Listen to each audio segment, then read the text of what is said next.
Good evening, it's 7 o'clock. Yes,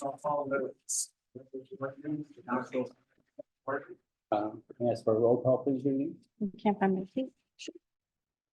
Mr. Bender, Here. Mr. Dahlstrom, Here. Mr. Katula, Here. Mr. Lunt, Here. Ms. McDonald. Here. And our custom, I'll invite everyone to our custom here. I invite everyone to join us. Pleasure.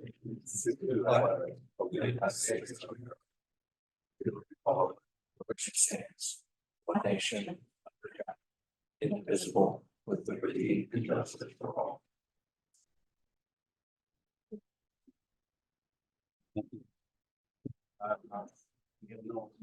In person. That's the only change to the agenda, which we remove A5, since all our commissioners are in person. We'll move ahead to communications. This time we'll open it up to anyone who would like to address the board on any issue. No particular order, if you would just to the podium. Please be sure to state your name for the record and address and your comments, 5 minutes. My name is Patrick Higgins at 3351 Bernard in Downers Grove. Been a resident for approximately 33 years. Where my concern comes in, and also several of the other people are here, is with the spacing allotted for the Silver Sneakers program. Getting more and more people showing up. And the last couple of times we have been lucky to get the auditorium, but today we filled the auditorium. And that was with about either 18 or 19 people. Actually, the best space for us there would be the gymnasium, because I believe some people have dropped out because most of the time we're in room 403. And when you're dealing with adults and you're moving and waving your arms, it's simply not enough space. It really effectively maxes out at 12 or 13 people for it to be safe. We are all over 65 and we're trying to move around. And if one of us goes down, we're going to take a bunch of us down. So I did get a list of people who signed up to ask to get more consistent, better space, and I'll gladly leave this with the board. Yep. Yeah, don't trip. Thank you.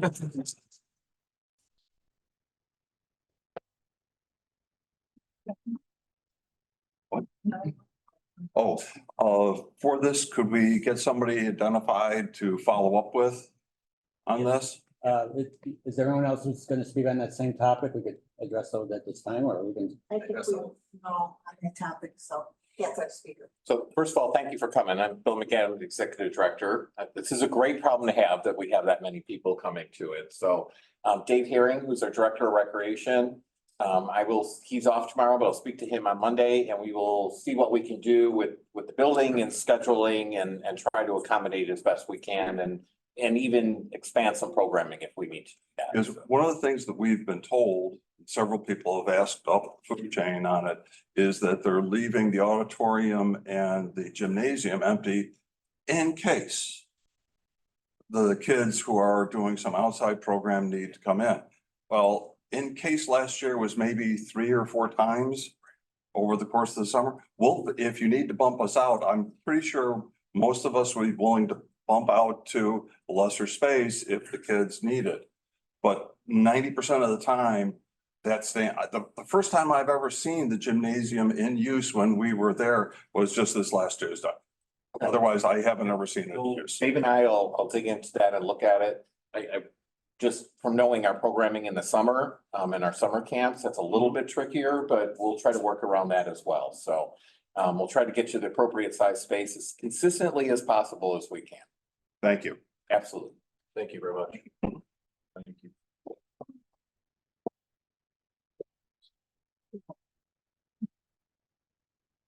Does anybody else want to talk?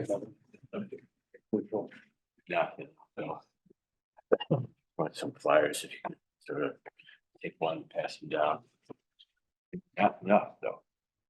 Hi, my name is Ken Lerner. I'm going to say a few words about the Wonderwoods program. I'm here on behalf of the Pierce Downers Heritage Alliance. we usually hear about once a year about this time, on this subject. So, last year, more than, 500 students from all 11 District 58 elementary schools participated in the Wonder Woods program at Lyman Woods. And, they have a new, full day program now, created from the Little Sprouts program, which was half a day. And, which allows time for the students to go through 4 learning stations, woodland plants, woodland animals, wetland plants and wetland animals. And, the program is the result of a wonderful collaboration between the Park District and the district, School District 58. They actually work together to develop a curriculum that meets all of the requirements for the science curriculum in District 58, and it's also fun. So, and a staff of 18 Park District instructors run activities, and under the supervision of Ryan Maywin, now the Assistant Superintendent of Recreation, if I'm up to date on his title. And so our organization, PDHA, regularly donates to both the Park District and District 58 to help offset some of the costs for the program. And we are happy to present a check for $500 to help offset some of the supplies. We got a list from Katie Wallace of supplies for this year, needed supplies and associated costs. So thank you. I think we're going to try meet about 50% with this check. So who would like a check for $500? I can take it. Thank you. Thank you so much. And yeah, we're very much happy to do it. I want to talk about one other thing while I'm up here, which is, since we are an environmental organization, I just want to mention how pleased we are to see the Park District looking into options for installing solar power. And this looks like a win-win situation where we can actually, save money while greening our operation and reducing our carbon footprint and of a clean energy option. So I'd like to express our strong support for that notion. Thank you. Can I have a quick question? Yeah. The Wonder Woods program, did the remaining or did several of the District 58 elementary schools decline to participate? Because I see in your write-up here, it's only Whittier and Pierce Downer. I was just curious about the other elementary schools. Oh, Or was that just specific to those 18 individuals? I think that was just the day that we visited. There were Got it. people from those, but all 11 schools participated, and yeah, so it was like more than 500 kids altogether. So, I think it's they go full bore. Yeah. A lot of kids get a chance. And for a lot of these kids, this is maybe, the first time they've been out in the woods. And so it's a great educational opportunity. And it's neat that we have the woods for them to go to. Thank you. Thanks, Ben. Thank you.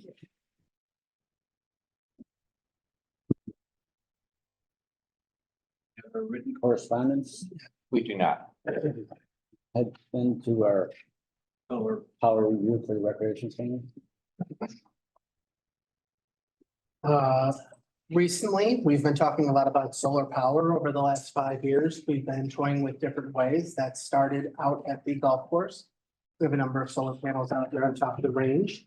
We've also purchased into agreements for electricity where we're subsidizing some of our power usage with solar farms. Sean's been part of that as he's presented electric and natural gas power options for us over, what has it been, about 3-4 contracts at least? Yes, it's 2012, I think. 2012. When we started. So we've been in communication with Sean because we've continued to look into green options, and that was one of the goals of the board over this past year to continue to provide options for the board to look at for green technology. This one that Sean is presenting tonight, we did some research, Sean did most of it, on locations within the park district that would work for solar panels. Some of the guidelines is we didn't want to take up green space. We didn't want it to impact the neighbors. And it had to be a large enough area that it could give enough production to make it worth it. And the one location I believe that Sean and his group pinpointed was the rec center. So Kevin, myself, and Trish have been working with Sean to get some prices together, get some ideas together, what we could do on top of the rec center and how that contract would potentially be formed. So I'll turn it over to Sean now. I know he has a presentation that is in front of all of you. Yeah, thank you very much. I'm Sean Ajazi. I'm the Vice President of Progressive Business Solutions. We have been the energy consultant for the Downers Grove Park District, pretty sure since 2012. We have helped implement, like Eric said, the Next Amp Community Solar Subscription Program, where the district is participating in a guaranteed 20% savings program through a subscription model for clean Illinois sourced power. Now we're looking at behind the meter solar options. Given the current incentive structure in the state of Illinois, now is the best time to really look and make a decision on whether solar options for behind the meter generation to reduce your carbon footprint and your reliance on grid power is best optimal for you. In addition, the Park District Association was a big proponent in changing the law. Previously, the procurement laws only allowed you to sign 3-year contracts. Now, under solar energy, you can go out to about a 20-year contract. So that extends the ability to do power purchase agreements or leases of your facilities for green power. We did focus on the rec center. We did look at some of the other facilities, Lincoln Center, as well as operations, but because of the roofs and stuff to that effect, it just didn't really pan out. So we really honed in on the recreation center. And here tonight, we're looking to make a recommendation for the board to enter into a 20-year power purchase agreement with a solar developer, General Energy, and the finance company would be DSD Renewables. The first couple of slides are just more informative. The slide number 3 kind of gives you the preliminary layout of the solar array. This would be a 371 kW system based on the preliminary design. There would be 630 modules that would be roof ballasted. So they would be placed on another layer of TPO on top of the roof. And then the racking would be placed on top of the TPO with the panels installed at a 10-degree angle. There will be some modifications based on what the racking company says with final designs and everything else to that effect, but that kind of gives us a preliminary overview of what the reduction. Based on the design, this would offset about 51% of the current usage for the facility. So it would really knock down your on-peak power generation during the day, which then impacts how the facility buys power on the commodity side, because then you lower your capacity charges, your transmission charges, not really your demand and some of the ComEd charges, but more of what you purchase off of the grid during those on-peak hours. So if the board does move forward with solar, we'll make a recommendation to change the buying methodology for here under future contracts. The PPA price would be 6.2 cents. 6.2 cents is about 70% lower or 65% lower than where you're at currently today. Current price is 14.1 cents for the district. So based on 396,000 kilowatt hours at a PPA rate of 6.2 cents, the solar savings would be around $31,000 per year, or over a 20-year term, $626,600. So it's about a 56% reduction in your overall energy cost. The maintenance, operation, annual review of the system to make sure everything's working properly under a power purchase agreement would fall onto the developer. The district would not pay anything out of pocket for permitting or in buying any of the equipment or anything else to that effect. The only outlier is if ComEd requires any infrastructure upgrades to existing ComEd equipment like transformers and anything that's owned by ComEd. We don't feel that that would happen, but that would also be the final engineering and structural designs would be done once we select the developer. We did go out to multiple entities. There is a 20-year warranty on operation and maintenance, 20-year warranty on the panels themselves. And, based on where the federal tax credits are, the ComEd smart inverter rebates, the Illinois Solar Renewable Energy Credits. And if you're a private party, you can take advantage of depreciation. This allows to get the discounted power price for the district. ComEd would still be the utility company. You're not putting on a battery or going off grid. So it's really just discounted power from a green source. And the district would save on their carbon footprint. If I'm not mistaken, it was 220 metric tons of carbon over a 20-year term. Or I'm sorry, on an annual basis. So it's or 277 metric tons over on an annual basis. So with that, our recommendation is to seek, if the board would like to move forward with the final approval at the April board meetings, we are looking to authorize the executive director to sign a letter of intent and then go into full contract review after the April meeting. We don't think there's going to be there's going to be comments, but we have worked with the district attorney with other park districts already that are doing solar and power purchase agreements. So we feel a lot of the comments have already been pre-negotiated in those other terms. We'd execute the agreement, late April, early May. The solar array will most likely not be installed until late this year, early next year, most likely early next year, just because they're busy. But we could see what their schedules would partake. And, it would be enough power to over 20 years to be 1,000 homes. So a few things. We did ask Sean to work within certain parameters. One of them was he had given us a purchase or a purchase agreement, which is what we were recommending. So this agreement, as he had said, would be a third party that would do this. Then that puts all of the specialty on them.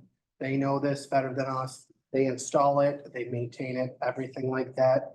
Also, a big benefit of this is we would not have to put that purchase price that Sean had mentioned earlier on, at $771,000. We wouldn't have to put that out the first year as capital. We could use those funds in other ways for other capitals that are capital as part of our list, while still providing the same green energy and still having a reduction on our costs. So that was one thing. Sean had given us both options. We talked, Bill included it in those conversations. The feeling was if we do go in this direction, that PPA would be beneficial. And there is the image of the roof, as we did not have it up. And when we talked to staff, we did say that we'll probably remove these 5 panels, probably the 1 panel. There's some outliers, but it's just this is the preliminary of what we can. And they're going to make some modifications based on the full complete structural electrical analysis. So that's just, conceptually, this is the exact number. When we get to the agreement, we will have the final outlay and know exactly what that final detail would be. Is the buying contract renegotiable? I'm sorry, I didn't hear The buying contract renegotiable. You said we'd have to lock into a buying contract. Can that be negotiated annually, or is there a specific? Yeah, the power purchase agreement would be for 20 years at 6.2 cents. So that rate is set based on the production of the system and the degradation of the panel. So we know what that 20-year outlay is from year 1 with a 0.5% reduction over 20 years. So that's the amount of power that you're buying. Anything outside of that, the other 49% that's coming from the grid on peak cloudy days, that'll be under your supply contract. Okay. Are we able to redirect any of the kilowatts that we realize as a result of solar to other park district facilities? Not in this iteration, no. There's not a virtual power purchase or a virtual bank where you can say we're going to spread it out. It's actually designed to consume on site. Gotcha. And it's really ComEd tracks it on a half-hour basis, and they tell you either bought it from the grid or sold it from the grid. It's a consistent flow. It's bi-directional. Yeah, it's bi-directional there. Can you walk me through what the production guarantee so that at 85%? Yeah, so in our contracts, especially for power purchase agreements, you're signing long-term contracts, right? So you want to make sure that the entity that's going to be around is there. So one of the ways to hold them to that is to ensure that the system is producing at a set number, and that's typically around 85%. So if the system falls below 85% in any year during the contract, the district will be made whole by the entity that hold by DSD Renewables or the general. Anything over that, you're okay. So we audit it. We'll bring analysis back to the board and say, this is what your savings is by having solar versus not having solar and everything else to that effect. Okay, that's helpful. Thank you very much. Maybe my last question, you mentioned that we're reliant on ComEd to determine whether or not our infrastructure requires any sort of upgrade. Are we able to know that prior to entering into the PPA? Yeah, we won't know the final number because that's done after you sign the contract and you have to go to the full ComEd study. But once the full electrical engineer study is done, when they come out and review all the facilities and all of the infrastructure, we'll know if there's any upgrades that are needed at that time. So right now it's sufficient based on, what has already been reviewed, but we'll know if that number does fall into it. And typically what happens, it doesn't come out of the district would have to pay for it. It would just increase the power purchase agreement. Okay. So it would go from 6.2 to 6.6. Yeah, that's That's my next question is like, Yeah. the capital outlay for the district. Yeah, so, and there's some things that may change with the numbers because ComEd's, going to publish their new pricing for the solar energy credits that are are part one of the incentives. So there are a little bit of some moving pieces in regards to where the price point is. But if we want to move forward, we'll have a final recommendation with all known factors, for the April board meeting for the board to approve. Okay. If that's the way they want to go. My last question is the tax credits that are available. They're on slide 6. Can you just explain those to me? Yep. I'll make sure I understand them. I think I got it. But any additional context would be helpful. Sure. So the credits that are available if you were to purchase it are the following. You get a 30% tax credit under the Inflation Reduction Act for direct buy. Eligible 30% of the $771,000 year one or the year after it's energized. In addition, you get $250 per kilowatt by ComEd as an incentive based on 371 kilowatts. So there would be a dollar value. You would get that year one.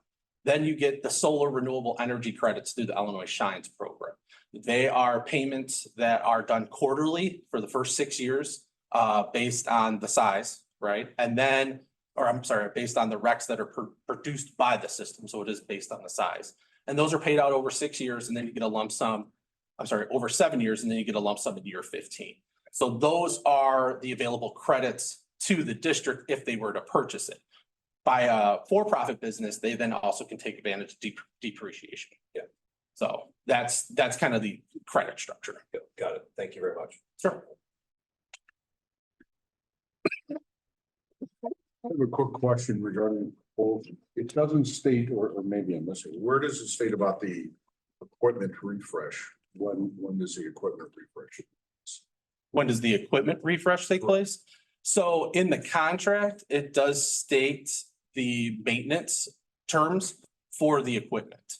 So the inverters typically have a life cycle of 10 years, but because you're under a power purchase agreement for 20 years, if there's something wrong with that inverter, because that's really the electrical component, no different than your phone, laptop, or CPU unit. So as that changes, you will get either at the same grade or better because that's what's available. The panels are really the panels. Unless there's some upgrade that's best suited for both the district and the provider at that time to change out. That terms are in the contract based on what the maintenance is and the change out if it's warranted. So one of our 20 years is a long period of time. Mhm. So in that 20 years, if there's new technology that emerges, is the responsibility for changing that technology on the provider or is it on the district? It would be a conversation that would be need to have if there's a better technology out there that increases production to allow you to get to a better offset than what you currently have under the pre-negotiated term. So it's not on anyone to upgrade to better and new. It's just you get the same technology based on what they have. So I'll pick on like Fox Metro. They had already a warranty recall of 3 years into their solar array, and they have all 18 of their inverters replaced with the new upgraded inverter that was out there. They paid nothing out of pocket. When you're looking at a 20-year purchase, it's like an HVAC unit. It's a large electrical equipment decision versus a technology where your cell phone, you're going to get a new one every 3 to 5 years, or a computer every 3 to 5 years. It's kind of you have to look at it as a major infrastructure versus technology fees.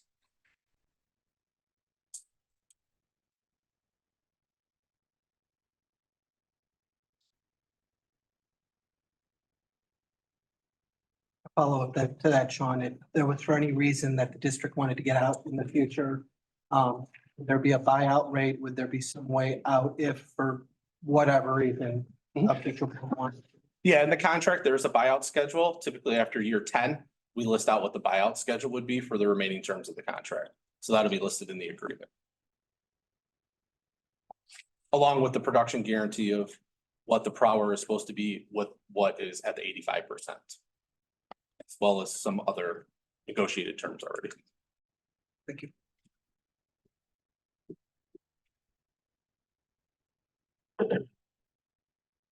Is there a depreciation schedule on the hardware and on the inverters? So like if that buyout option exists after year 10, would we be able to understand the depreciation of the equipment? We can And get then us, so we can determine the value of the buyout? yeah, you can have the details. So it's set as what the, buyout schedule is based on the known components, but I can get more of a breakdown and send it to Eric and he can get it over to you guys. Curious. Thank you very much, Sean. Yes, the reason we spaced this out, we want to give the board plenty of time to consider the option, think about it. Any other further questions? There's no vote either way on this. As I said earlier, this was a goal of the board to look at green options. We're bringing it to the board with, if the board decides to move forward with this, the recommendation for PPA over sole ownership. But that'll come down to the board decision at either the April meeting or a future meeting if the board decides. Is it possible to get a sample contract? I think that may be helpful. It'd be helpful for me to start looking at that too. Yeah. To be able to address some of the questions that we have that are contained within that contract. Yeah, I can send over the one that we had approved for another district that was done by your attorney. Okay. You know what's already been. Yeah, that would be helpful. I guess the other question that I would have, and you kind of addressed this a bit in from the back and forth questions that we had, but have any of the other facilities that you've worked before needed roof repairs of any kind that, that needed removal of the equipment, and what's the extent of those? Not of mine, but that was a question that did come up in some of the follow-ups that we had. And the system size, if you needed a full roof repair to take down the entire system, all the electrical, everything, complete removal, would be around $75,000. That is not on the developer or the finance company, that would be on the district. But if it's just a repair to the roof in one area, all of the panels are string inverted, so they're allowed to be removed module to module. So you could take off 10 to 15 modules. That would be a day of work, no more than, $1,500 or $1,000, whatever it would be. So they would have somebody come out, they would remove the panels, your roof could do the work on the roof, they would put the panels back on. So you're not removing all the electrical equipment, inverters, stuff to that effect. So it would be determined at that time what that would need to be. Kevin, I believe that one of your questions was about the rubberized material that we put on the roofs. They'll last about 10 to 15 years. Right. If I remember correctly, they can work Around, in this and around this. So that was one of the questions that I had asked before we did that roof is, if there are any issues, would you be willing to, work with the company? And they said that they would. That was always my concern. However, I think with the ballast system and the, what is it, like a membrane or something? yeah, so Over. so they put the same thickness of your TPO roof that you currently have today as an added layer on top of your TPO. So they don't put it's like a bike rack is really what the ballasted system is at a 10-degree angle. Think about that. So it's metal, right? You don't want metal on the TPO. So they put another layer of the same thickness per your warranty of your roofing manufacturer, the roofing company. That goes down first. So that has the weight and that has the metal sitting on it. Then they put the panel on top. So it's not directly on. So you'll have protection where that other layer of TPO is for majority of the roof from that standpoint. I have and I don't know who, just real quick, maybe Kevin. Yeah. Did they, or it seems like we haven't even done a structural analysis to see whether or not the roof is. So that's, so I believe that's part of the scope of work here, correct? Yeah, there's a due diligence. After you sign the letter of intent, there's a 120-day due diligence period where they do the full electrical and full structural analysis. So they come out with their structural team and they measure all of the trusses, everything, all the weight load capacity. They go up on the roof, they do that complete analysis, and that is done, at the time of the letter of intent and that due diligence period. So if the roof is not able to hold the panels, there's no project. So we are out of the contract, no. Yeah, if the roof is not able to hold the panels, there's no reason to put solar panels on the roof. And the $75,000 disassemble and reinstall, is that part of the 20-year agreement that we would have to sole source this to this one vendor, or do we go out for bid? For any. You could go out to anybody to remove the system, but typically, The agreement if what we use. typically you would use the company that is familiar with the system, that already knows how it's hooked up. So my recommendation would be to use that company, but there's been companies that are no longer in business and you can't find them. So you would then go to the next best available. And to that point, the 75,000 in today's dollars is not written into the contract, so that'll have to be negotiated at the time. At the time of the repair. It's just more of a sample. This is what we know, because the question was, has it ever happened? And actually, there was an example of a for-profit business that did already just have that occur because they put it on an older roof, even though they were recommended to have a new roof installed. You qualified for any of the tax credits, if we elected a 5 or an option. No tax credits. They are all owned by the finance company. Yeah. That holds so PPA, no out-of-pocket expense, they take advantage of all the tax credits. Right, but if we did the buyout, then we still don't qualify. Still don't qualify. Universal ownership. You would qualify if you put on a new solar array and wanted to buy it at that time, if that was the case, and whatever credits are available.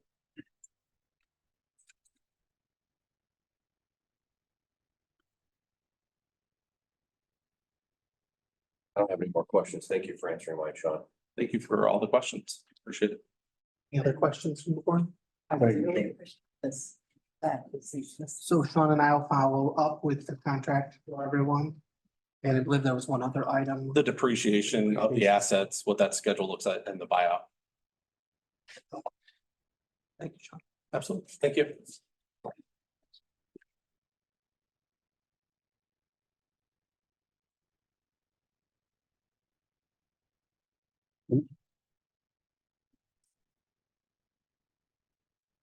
Oh, thank you, yeah.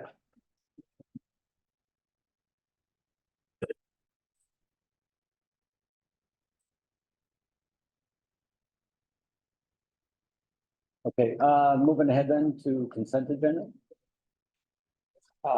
Thank you. We got 6 items for your consideration tonight. The first one is approval of minutes, February 15th, 2024, regular meeting minutes, treasurer's report, investments, payments of bills in the amount of $1,111,991.31. Payout number 2 to Recreation Results LLC, comprehensive master plan update, and approval of disposal ordinance 1326. An ordinance declaring certain Park District personnel property as surplus and authorizing sale or disposal. I've got a question if you don't mind, Rob. Please. I noticed on the treasurer's report, MR&R, there was about a $38,000 decrease year to date, or year over year from 2023. Is that because of the elevator? Yes, because we had a deposit payment in the first. Yep. Part of the year last year. Okay, Yes. thank you. Appreciate it. Come out of the gate. Yeah, that's what I thought. It literally was like day 1. Eric, you don't think we're paying attention, but we are. Trish is very thankful. On out in first quarter. And Trish is like, phew, answered that. Questions or discussions? We get a motion? For the adoption of the consent agenda as read into the record. Second. Moving and second, any discussion? If not, we have roll call, please. Mr. Bender. Aye. Mr. Lunt. Aye. Mr. Dahlstrom. Aye. Mr. Katsula. Aye. Ms. McDonald. Aye. Okay, action items. Thank you. Our first one is we're seeking approval of the Illinois Park and Recreation Environmental Report Card. This is a report card that every 3 years, Dave? Yes. That, based on our accreditation program, we're required to update that every 3 years.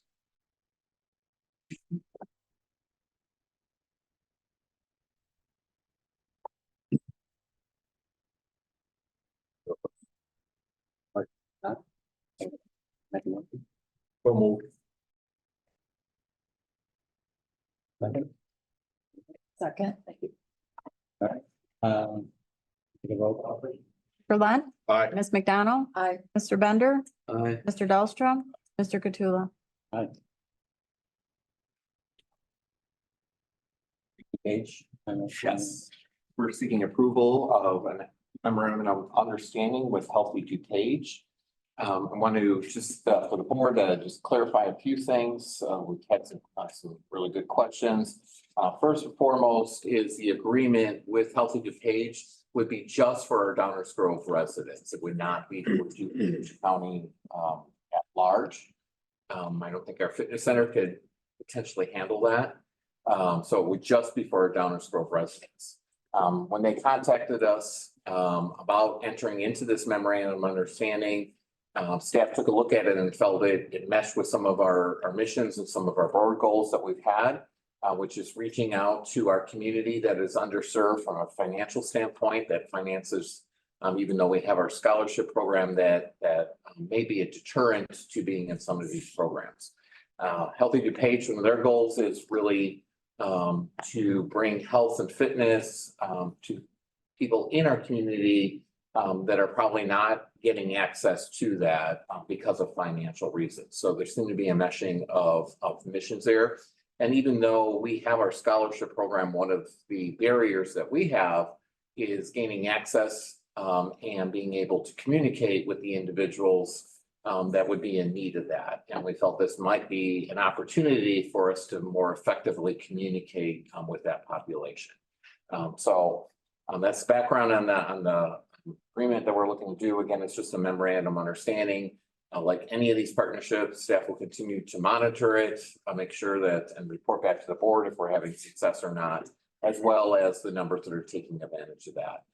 Being that it's just reserved to our residents, and knowing what our population of that threshold underneath the poverty line is, we don't anticipate a large influx of people coming to the fitness center.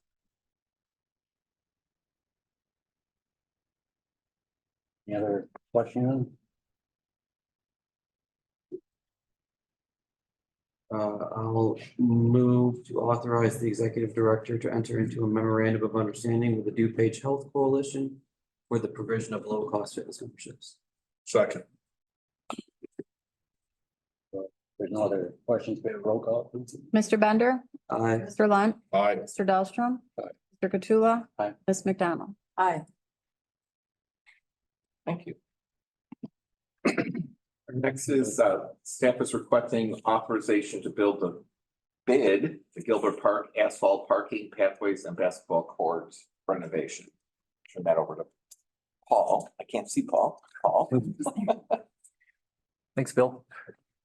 We're just looking for authorization to bid. This would be resurfacing the 2 parking lots at Gilbert Park, as well as the pathways and the basketball court there within the park. And I'd be happy to answer any questions. Where does our path end and the county's path begin? We should talk about. Yeah, we've got. Yeah. I don't know the exact point. We'll have to see where the property line is, but it's somewhere near the bridge. There's actually a stake. This is that. A marker? Is there a marker? There was like a post. Yeah. But we recently had a survey, a boundary survey completed actually this spring that'll tell us exactly where that boundary is. Yes, we'll see how close that is to the bridge. Maybe we'll just go up to the bridge. I have to see where that, I don't know offhand where that line falls, so Oh, Hebrew already's got to pay for that. Right. You think it's gonna come in underneath the 175? I hope so, but I haven't heard where asphalt bids are this year yet. Okay. It's a little early, so. Yeah. And if it, Let me ask you if this can be done. Is there any thought about color coding the basketball court? We could consider that. That we would still need to repave it with the asphalt, the surface underneath. And then we could come back and do a color coding on the basketball court. That's possible. I know that. We have colored blue or green. I thought you were gonna look for pickleball. Yeah.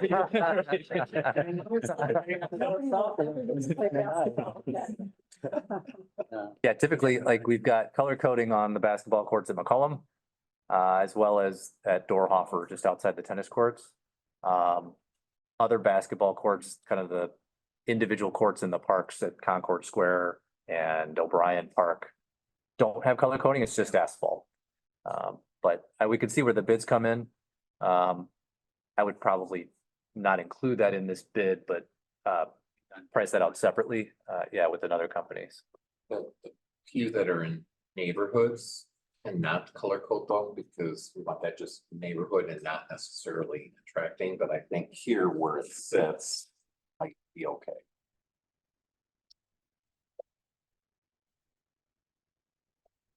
The only other question I had, are we gonna cancel the baseball there, or move it to another location? Because this is July, right? It's gonna be It's gonna impact the baseball. It's gonna be tight. We'll have a narrow window to try to get this in. Yeah, there's a lot going on there there's actually some summer camps that'll be there in the summer, and then before baseball, and football uses outfield as well. So, we will have Memorial, usually the traveling teams or. That gets a They're- lot. They're spread out. There's several of the fields. Gilbert, they do, the 13-year-olds play there. But then there's, the long shots play up at Whitlock. They play a little bit at Memorial North. But Babe Ruth is DGYB. They play on Memorial South along with Downers North freshman Do team. we have an alternative if this does impact the baseball season or no? That I'm not a, We would have to work Yeah. around it. We do not have capacity to take that offline. Oh, no, I was just wondering. Yeah, no. Craig, hopefully, weather permitting, I know the leagues, they try and wrap up around the 4th of July for that reason, because, about the month, and then August starts. It's football, it's, the fall baseball, so we'll monitor that, but again, a lot of it depends on the weather. Just curious, So, yeah.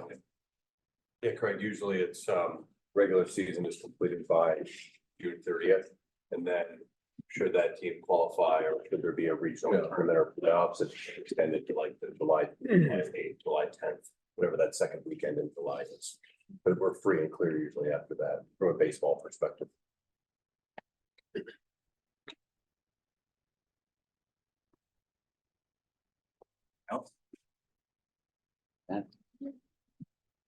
Motion.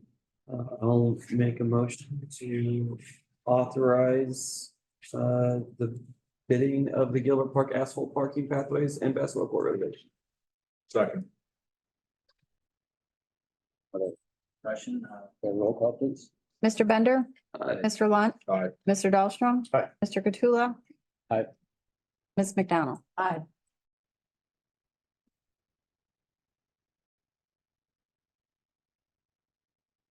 Next item.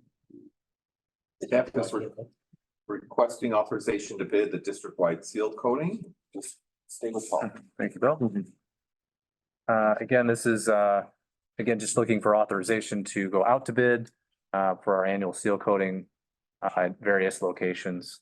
I have a list there of the projects that we're looking to do this year. We're also going to be doing, last year, part of the seal coating bid included the north parking lot at McCollum and the pathway at McCollum. But we weren't complete with construction. By the time we were wrapping up, it was too late in the season and the temperatures had dropped. So not able to do that last year, but we are planning to do that this spring. That contractor's agreed to honor his price, so that's still part of that original contract. And then we have the list of new projects that would be bid this year.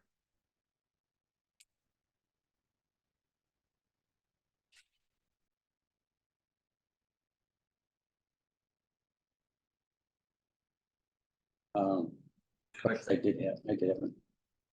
And,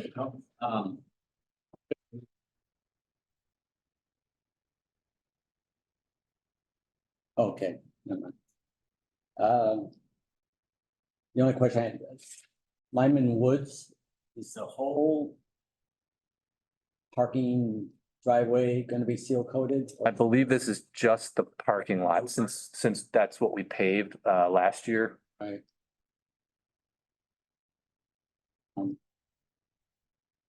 And well, even along some of the paths on McCollum, along the path, is any of that being done? I'm sorry. The pathway? Yeah. Yes, the McCollum pathway. Okay. And Patriots Park, any of the path being done? I don't believe so. I think it's just the parking lots this year. You know, and that might be on the schedule?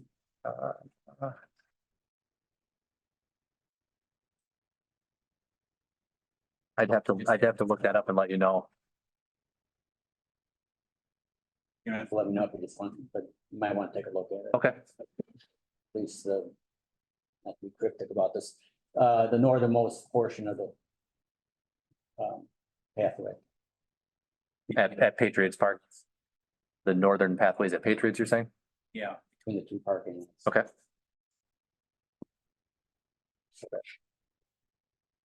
It doesn't look like it was, it may be next year that it's scheduled. We do the pathways a little bit further apart, every 5 years on those. Like where you make the turn, Bob? No, straight out, I don't know if it's part of, if it all washed into the pond, I hope not, but, where you go along parallel with 55th. Where the geese hang out? Yeah, right. That's it, yeah. On the north side. On the north side, Walking through a minefield. north, between the two parking lots. Okay. It's like walking through a minefield over there for goose. Well, the entire part, like, Doing yeah. your own shit. But, Yeah. it seems like some of it, I don't know if it or there was a area that floods onto the paving. Road, yeah. Yeah. Right, that's.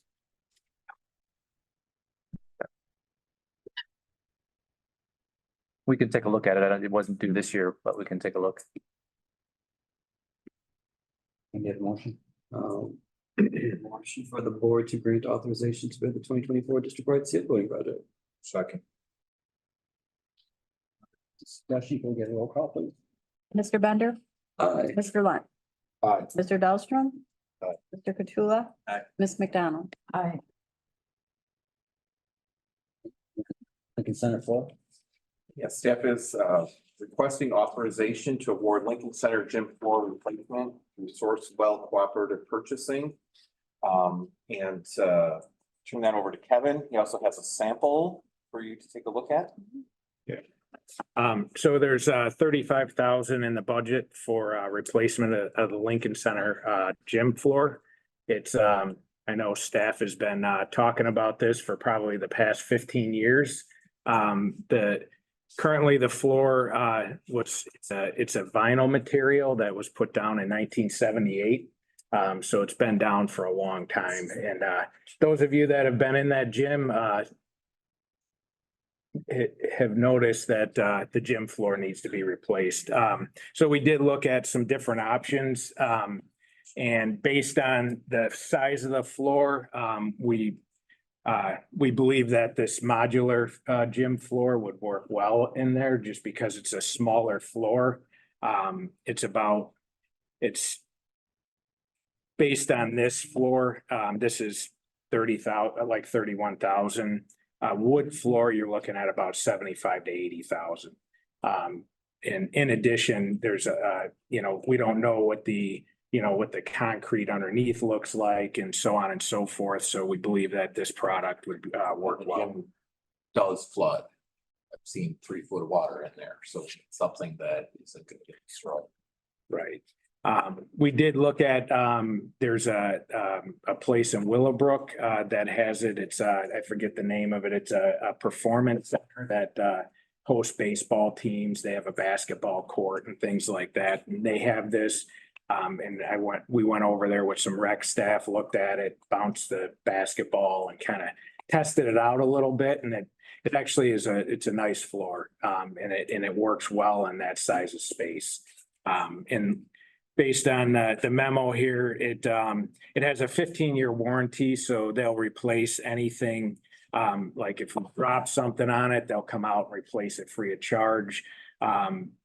After 15 years, there's a charge for it. They said, and based on some of the other businesses that we had talked to that have this currently, they had mentioned that it's worked very well for them and is very easy to maintain. So said that it could last up to 25 to 30 years if it is maintained correctly. So with that, we recommend recommend the board to authorize the executive director to award a contract to Sports Court Midwest for the Lincoln Center gym floor replacement through Sourcewell Cooperative and the amount not to exceed $30,680.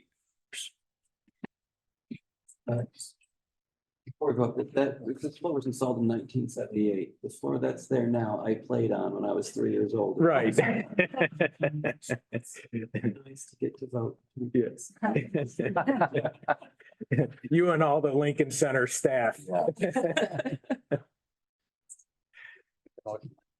Sure. I make a motion to authorize the executive director to award a contract to Sports Midwest for the Lincoln Center gym floor replacement through the Sourcewell Cooperative for and $30,680. Second. Roll call. Mr. Bender. Aye. Mr. Lunt. Aye. Mr. Dahlstrom. Aye. Mr. Katsula. Aye. Ms. McDonald. Aye. Thank you. Ahead to board business. I'm just gonna comment, it's gonna be a busy summer, it seems like, if registration's any indication, so looking forward to it, so.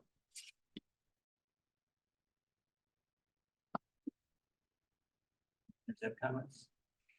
No comment. Vote for me, though. Staff reports? Thank you. Last week I was in Dallas to start my training program for the public-private partnership. And then today I have my next session, which was 3 hours. They're all on Zoom from now on. It's a long time to be looking at a screen. And that happens 2-3 times a month. Tests after every section, and then that will wrap up in October with graduation next year in March. I got to witness the graduation from the previous class. They treat this like college. I feel like I'm going back to get a degree. They actually get a diploma and with honors and the whole 9 yards. I'm going to start in the board packs, providing the board with information kind of distilled down on different chapters and the different processes. But tonight's presentation on solar is very much a mini public-private partnership. It's really bringing the financing from the private sector as well as stuff, in this case, the solar panels. And we're paying back the solar panels over the 20-year agreement by the power we're generating. That's where the funding on our side is coming from. So same concept, very small. When we're talking developing Gelwick's Park and buildings and the whole 9 yards, much more complex than that. But I was very interested in listening to this, that it really is a public-private partnership on a smaller scale. So, you know, that's what I'm trying to get trained on, to explore, to see if that's even feasible. We're a little more guaranteed on generation of power and everything else when we get into the Gelwick's Park concept. A lot more moving pieces, because now we're talking user fees, we're talking all kinds of different stuff to make that work. And that's one of the reasons I asked for the contract. I want to see what's in there, and I know enough to be dangerous now with that a little bit. There's some things I want to make sure that are in there. And so I will keep you updated on that as I'm moving along on this. I think there'll become a point where we can start actually implementing some things, and the first is putting together some teams of financial folks as well as legal and technical to help us begin to evaluate that project, see if that's going to be a legitimate P3 project. Early indications are that it is, but we need to get into a lot of the details on that before we make those determinations and then move to the next step. So that's where we're at with that. The board meeting schedules, we had tentatively master plan scheduled for a workshop on May 2nd and the park tour on June 6th. I'm actually going to flip those because the master plan timing looks like that'll work a little bit better. And we're going to propose the park tour not really be a park, but the administration center. We've had a lot of discussions about wanting to move the administration center and some of the challenges with the park side. It's occurred to us, the board's probably never walked through every nitty gritty in that building and pros and cons of everything. So we thought that would be a really good use of that time so everybody can kind of see the building and the state it's in and some of the ideas that we have and the options that we have with that. So The current building or the new buildings? the current building, yeah, the current administration building. I think, once we can solve some of the issues there, then we're gonna have to make some decisions on current buildings if we move into them as they exist. Or we tear them down and build something new. Those are options there too, but I thought I'd give you a good idea as to what the existing administration looks like. And all the different, there's a lot of areas in that place and what they're being used for and what the barriers have been from the park side as to where we find a sufficient new home for the park side. I think if it was just the admin side, could solve that 5 years ago or more. But there are options that maybe we split that building into two and lease out part of it while we stay there with the park side and then move the admin over. So I just thought it would be good if you walk through the building and then when we talk about it, you know what we're talking about. So. And then on April 4th, I've been invited in a very small group setting to be interviewed by the firm that's doing the village's new master plan. So I'll be attending. That's what I have for now. I'd be happy to answer any questions. That's nice.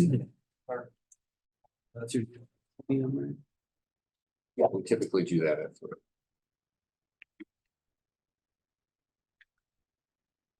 Like the June in the evening. what?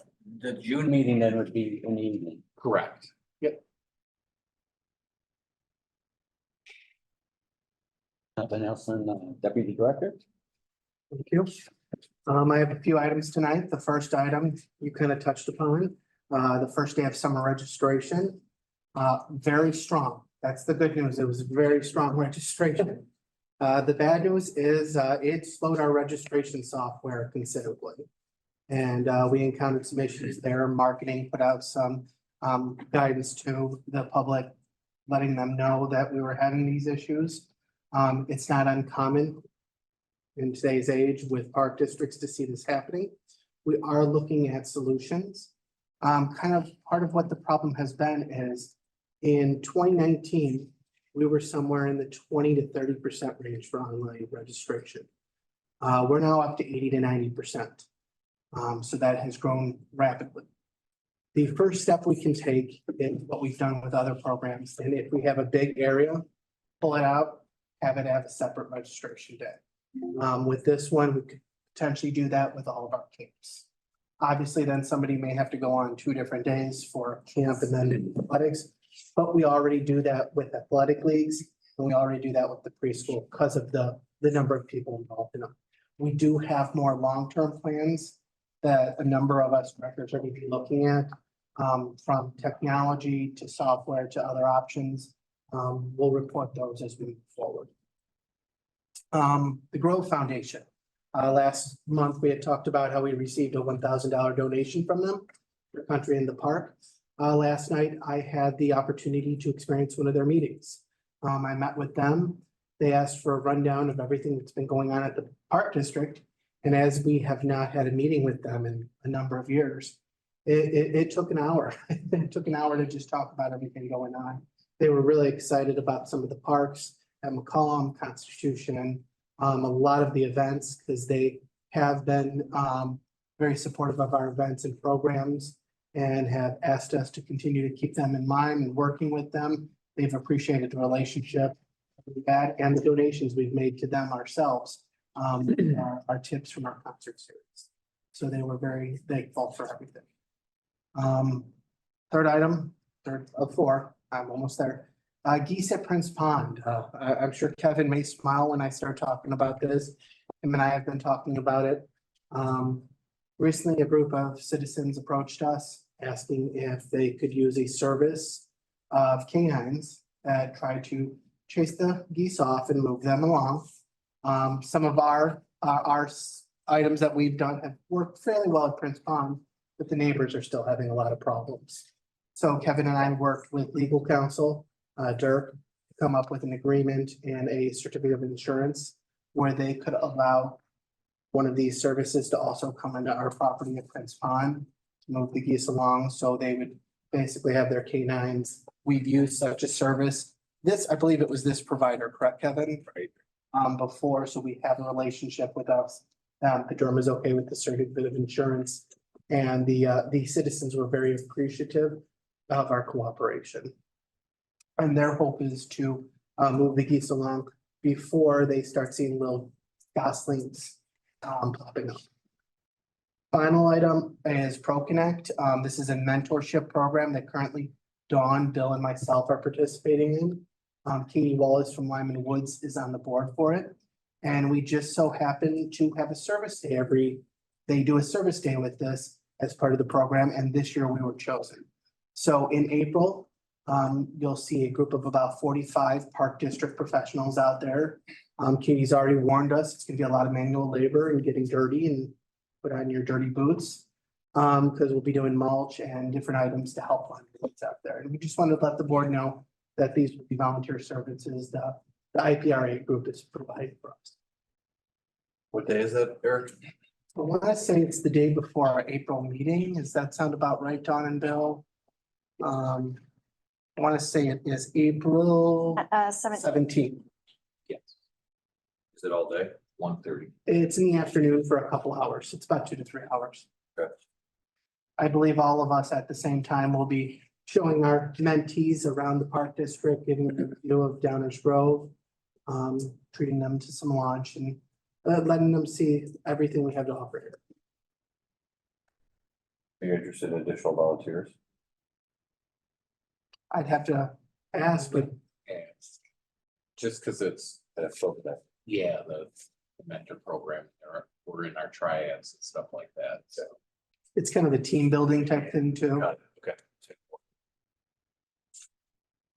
But I know Ryan would be interested in additional volunteers any other time. That's all I have. Yeah. Fitness. Recreation. That too. Yep, we'll do them all. Obviously, we're early in the year, so I don't have a lot of report, but I'm gonna highlight a couple of things in the report. You saw the soccer numbers in there. Again, it shows our numbers just continue to stay high. It does say 1370 for the current season. Liz is still getting people off the wait list. We anticipate being right around 1,400. So we're probably down, maybe be down 30 kids over compared to last year. 5 years ago, we were at 750. So it's just, this is our new norm. We'll continue, and flag football is not listed, but we have 640 kids in the spring. That's an all-time high. So again, our leagues continue to be very, very popular. Pickleball, we actually have 56 players right now between leagues, lessons and clinics for the winter session. We did not offer that in winter of 23. So this is brand new. And there's multiple sessions, and I think there's just as many signed up for the second session as well. So that is obviously very popular. You may have noticed we have already approved 7 families for $12,000 in our financial aid package. And last year, at the end of the year, I think we had 17 families and we were about over 40,000 in funding approved. So some of these are returners, some of these are new. There's a couple more that have come in that are not included in this total. So again, the word is out there and people are certainly utilizing this service.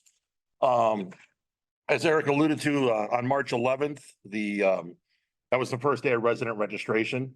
And we brought in a good amount of money, and we've seen a slight decrease compared to where we were for the same period of 2023 after the first 10 days. We're monitoring it. We're keeping an eye on it. We're going to look and see, if there's certain programs that maybe are down compared to last year. Maybe we do some target marketing. But again, we have 2.5 months before summer program starts. But we certainly just don't want to, we want to make sure we keep an eye on that. So I can answer any other questions. The winter pickleball leagues you referenced, are those the ones, are those at McCollum or are those here? Indoors, yes. We'll start, when the weather breaks, more summer, they'll be outside, but It's breaking so early. Yeah. boy, right. Anymore. That's. It's kind of like golf, it's 40 degrees, nobody wants to golf. It's 50, they're out there. Kind of the same thing with the pickleballers. And then do we think that we're just down in registration maybe because the crash the first day and people just haven't gotten back on? That's a possibility. We're looking at, our camps have always filled up, some of them even on the first day. And we had camps this year that filled up. It was just not the age group that we anticipated.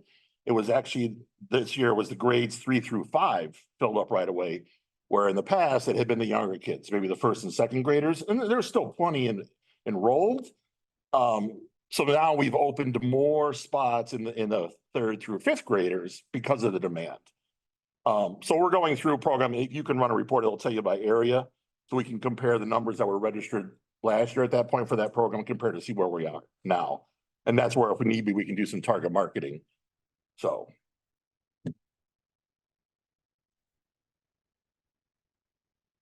Did individuals that weren't able to register for programming reach out to us? Or do we have an opportunity to audit the IP address for those that were trying to register? Couldn't, I guess, it's an audit. The way I'm thinking about it. We had a handful reach out and indicate they had issues. I think Eric mentioned last night, one of the ladies said, they thought it was better than ever than in the past. So it probably all depends who it was. We had 2 people last night. One said it was slower than ever. One said that it was way better than last year, right? Depending on the time the person got on. I know Dawn did a little bit of auditing. I believe we had more visits to the site. We had probably around 350 more visits to the site, which shows me that people were on the site refreshing, trying to get in. So I think we saw definitely more traffic. I think we were hesitant. We had talked about as a team whether or not we needed to do another push for registration, but our fear was that by doing another big push, we would run into the same issue again. So instead, we're kind of doing a sprinkling approach of just kind of pushing out a little bit at a time. We did try to boost some of our resident registration numbers before we opened up to non-residents this last Monday. So I think, like Dave said, we're definitely going to keep monitoring it, looking at, what camps need a little extra push, whether it be through e-blasts or social media. So, got it. But yeah, we definitely saw an increase of traffic. We don't have a way of determining who was on Who the they site were. and didn't register. Correct. No, we Got don't. Unless Chris has a magic tool that I don't know. And we are actively looking at resolutions, so this doesn't keep occurring. Was it a hardware issue or an application fix? It was a hardware resource issue. You had a flood of heat with the server at once, and server just maxed out all its resources. And then This isn't our server, right? this is our server. This is our, at the colo. At the colo. Correct. So it was a hardware issue that. Was it? Do we have to look at replacing the server? Is it something that was part of the plan earlier that we should be looking at? So what Eric alluded to, we've seen an increase in registration from 2019. And then, yes, we are looking at replacing it, and we're looking at all kinds of options as to whether VSI hosts it, VSI would take on that responsibility of the resources for it to make sure that the sites available for registration. If we were to continue, one of the options we would look at is to replace the server so that it has double, triple the resources. So, and then of course to stagger the registration so that you're not having thousands of people hit the server at once. So this server's up for replacement actually at the end of next year. Part of the So we- regular cycle. Regular cycle. Okay. It was unanticipated at the time that we got it, that demand would spike like that. So that was Chris's first inclination. Another person has talked about, hey, do we need to look at VSI and see, is this still the right product for us? Another person had said, do we need to look at having VSI hosting? And we actually talked to them a little bit about that today, just to kind of get some quotes. There's a number of issues a number of options out there. So we're really trying to reflect on all of them before we pinpoint which one's the correct one. And that's why we hope that quick turnaround of moving registration for camps separate will give us that time to make the right call and Then- replacements that we need.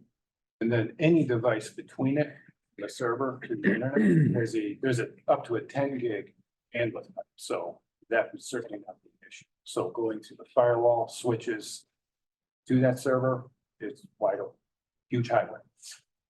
The issue is at the server, And no problem since. no problem since. I think this was probably the first time it really at this level for us. It was only for a quick time in the morning, and then after that, there was no issues. So it was that initial rush of people right when it opens.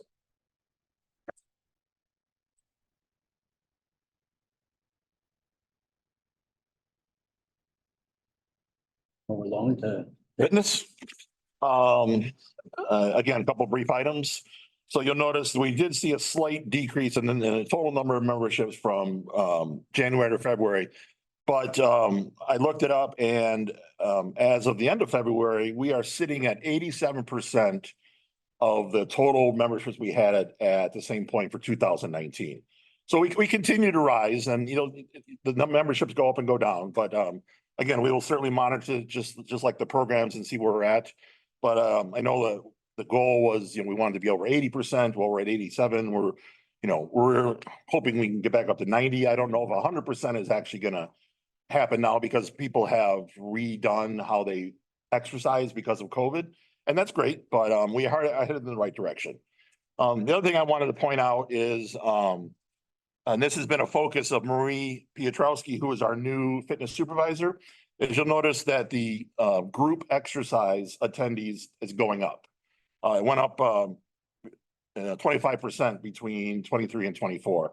And that is a direct result of Marie adding new classes. She's revamping. She's got more ideas and more classes. So we, again, continue to move in that direction. And then, again, that's a focus of hers and she's got some ideas. We're looking at hopefully having some classes added for the fall season that are geared towards people that have maybe neurological issues. That these fitness classes are geared exactly towards that class. For example, somebody who has Parkinson's.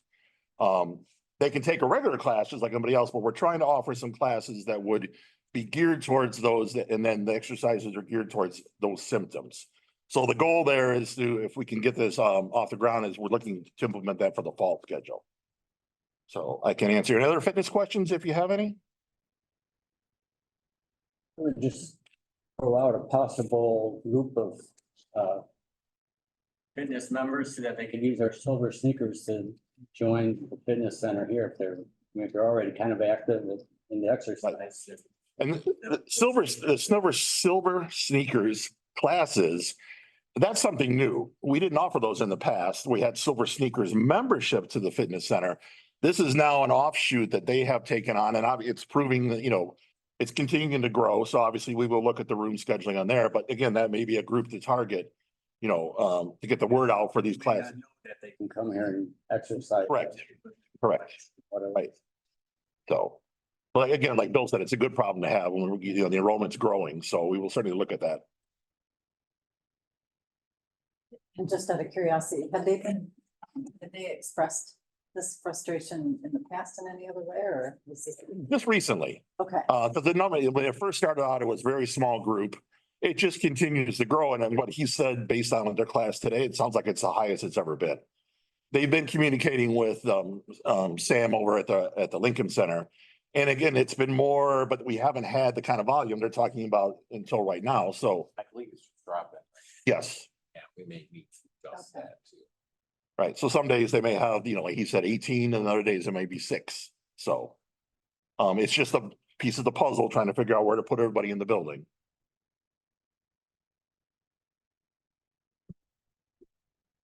Bells? Season over now, or? Well, the bright spot is, at the end of February, we're at 774 rounds. Ken told me we didn't hit 774 rounds in 23 until April. So we are way ahead. Actually, we're over 1,000 rounds already for the year. So, we're off to a good start, but obviously weather dependent to see what happens. Driving range is also up. We were at 17,000 in 23, and we're at 29,000 this year. So it's not just, people playing, but it's certainly taking advantage of the facilities we have as well. So right now we are up 44,000, almost $45,000 total revenue over last year at this point. So we're well on our way, hopefully, to hitting 2 million again. We'd also put a BI in there. It's just a change with some of our tea times, and we can kind of get the board an opportunity. If anybody had any concern with that, prior to us. You're talking about the $10 booking fee. Correct. Fairly. Right, and to me, it's another way of saying if you've got money, you've got access, right? The fair system is everybody's got to stay up till midnight. And put it up there, so I'm not. Where private business wants to do these things, I understand that. That makes sense. I feel like as a community-owned park, as a golf course for the community, that we shouldn't be putting in policies that separate people with money from people without money. And this is something that means people with money can get the Saturday morning tea times. People who can't do the extra $10, get stuck with the late afternoon tea times, right? Well, no, this would just be book farther out. Right, but I'm saying the people that are farther out want those prime tea times. Yeah, but we're not gonna sell, we're not gonna allow, we're only gonna do a few of those. We're not gonna let somebody come, because you're 100% right. Come and take all of those. A lot of what we get is, we've been getting, particularly this Belmont change, folks that are going to be in the area and they want to put a group together. And it's a month out, 2 months out, 4 weeks out, and they want it guaranteed before they plan their travel. We're actually kind of getting onto a circuit with that. So we were trying to see how to adjust that. And when Ken and I were at the conference, we're like, oh, this is a way we could potentially do that.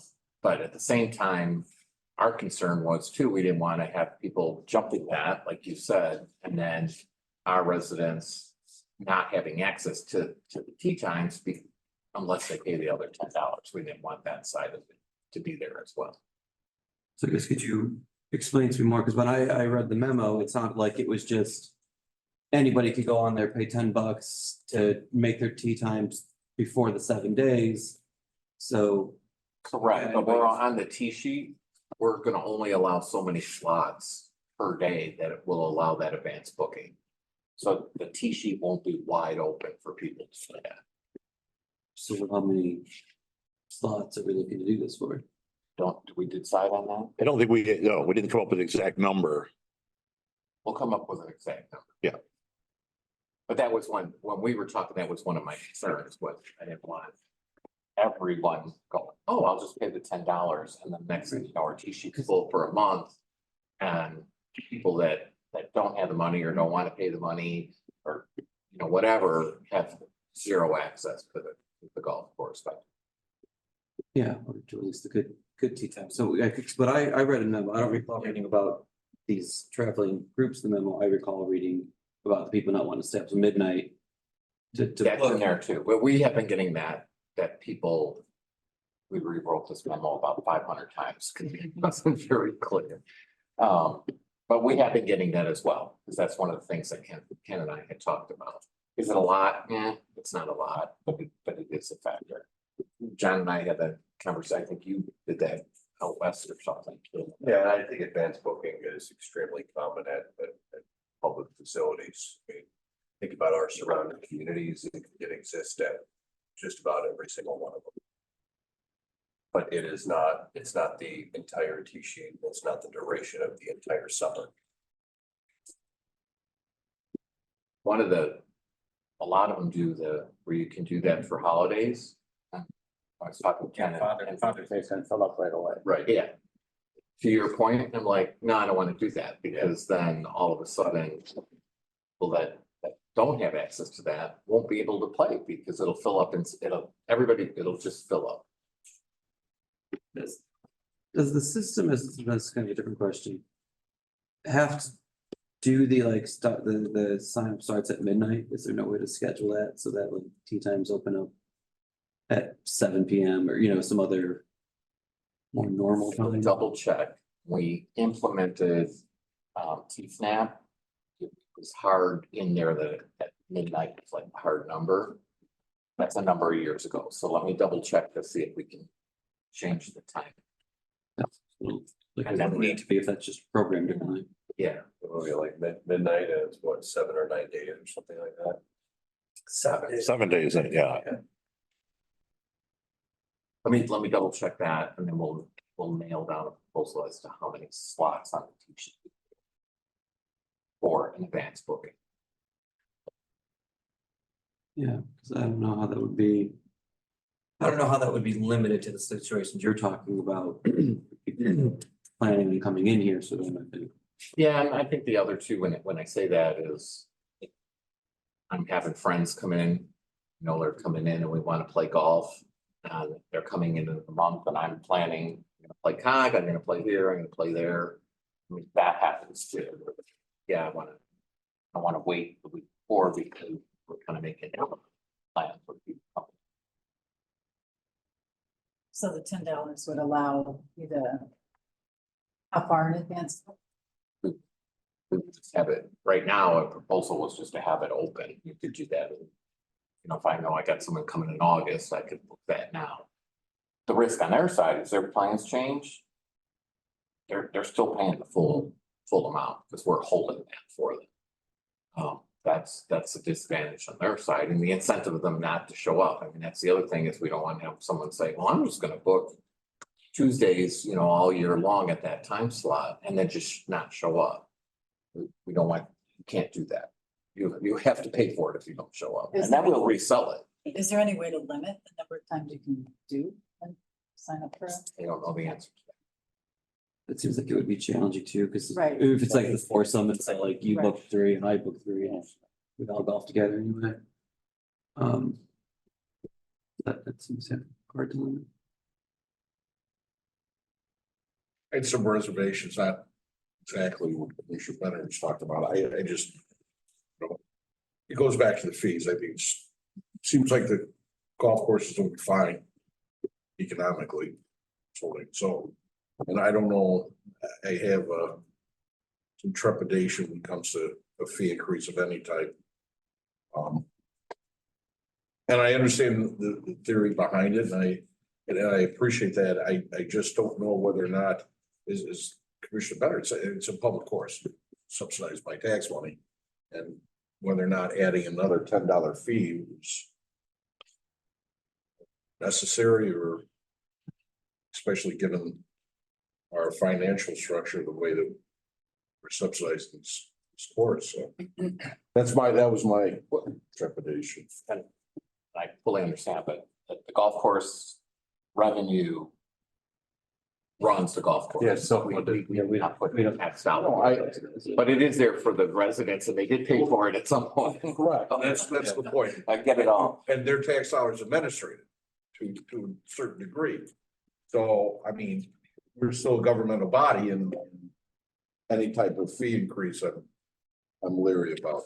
With all due respect, I mean, I just, I understand the methodology behind it, but I too had some reservations. Well, let me take those into account. Let me get some of that information and I can bring it back too. That's why I wanted the memo and I wanted to have this discussion tonight and I want to just make a change that's significant.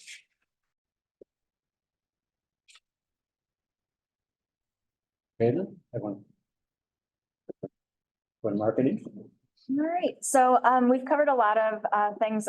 Obviously, we're really focused on summer camp right now. Golf, we did do our member appreciation day in the fitness center today. So we had a few of our sponsors come and give out free goodies to our members in addition to the towels that we handed out. We are doing a friend promotion today where people could bring a friend and then we're data capturing their information so that we can target them later and hopefully turn them into members. We were offering a 0 enrollment fee for today as well. And then some other projects that we have going on. Danielle is working with Ryan out at Lyman Woods to do a refresh of some of our signage. So our kiosk out there at the trailhead is a little outdated. So we're going to be doing some new panels and kind of revamping the map that we have. So that'll look really nice once that's all completed. Obviously getting ready for Adventure Falls to open. I want to make sure everybody has it on their calendar. We're going to be doing our ribbon cutting celebration on Thursday, May at 6 p.m. So we'll get invitations out for that at the start of April. It'll be a very similar invite list to what we did for the groundbreaking celebration. And then the actual day of the opening on May 25th, we'll invite our sponsors to come back out and really kind of make that the community opening of the facility. And then we are working on our Earth Week Volunteer Day with the Parks team. So we'll be cleaning up Fishel Park and Hummer Park on Saturday, April 26th. So this 7th, the sign up sheet will be available for that on April 1st. So, so John, that might be a fun opportunity to help out at the parks. And then I think that was everything I just wanted to point out for today, but are there any questions? Would you be able to send out the invitation for the ribbon cutting? Yep, absolutely. Yep. Thank you.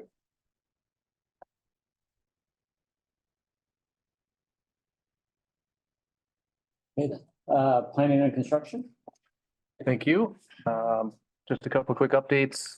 A lot of activity at Constitution Park the last couple of weeks. Last week, the Kids Around the World group came and removed the old playground equipment. So that was out as of last week. And then this week, the contractor has been on site starting excavation of the expanded playground area. And actually today made a lot of progress on putting up concrete forms for the new curbs and some of the concrete at the playground. So moving ahead, a lot of activity there. Related to the master plan, we are planning to have an update for the board at the next meeting. So staff will present an update to the board at the April 18th meeting.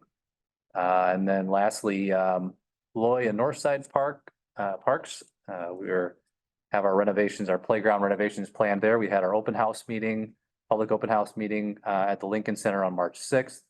And got feedback from residents of those two parks on selecting the playground equipment. And so we made our final selections. There's a rendering in the board report of the selection for Loy Park, the new play equipment there, which we think is going to be much more exciting than what we have there today. Everyone seemed pretty excited about that equipment. So we are currently out to bid for those two playground renovations. We'll have those bids. We'll be opening bids April 2nd. So we'll have those for your consideration at the April meeting as well. And that construction will take place in the fall. And I'd be happy to answer any questions. Geez, thought they were going to look like a lot of fun. Yeah. I drive by though. You got to squint. I see railroad tracks. That's what I see. Okay, move on. Parks board report. Yep, good evening. Parks staff has been very busy, getting the restrooms open, laying out soccer fields, getting the ball fields all ready to go. Most of the athletics start on April 1st, so that's mostly practice. So and then the following week starts games. So things will get very busy. And then we recently, after Mike's retirement, we interviewed and hired an internal candidate for the assistant superintendent of parks, Ryan Pfeiffer, with us for 17 years. He recently held the turf specialist position, so he would take care of, you know, pretty much all the athletic fields, all the turf and all that good stuff. So we're excited about that. We're in process next week, starting interviews for the park maintenance one to backfill that position. And facilities, they've been very busy this year. I know all facilities staff has been, you know, they're ready for the breather right now. Just because it's been very busy here in Lincoln Center and just about everywhere and indoors. So, with that, I'll take any questions.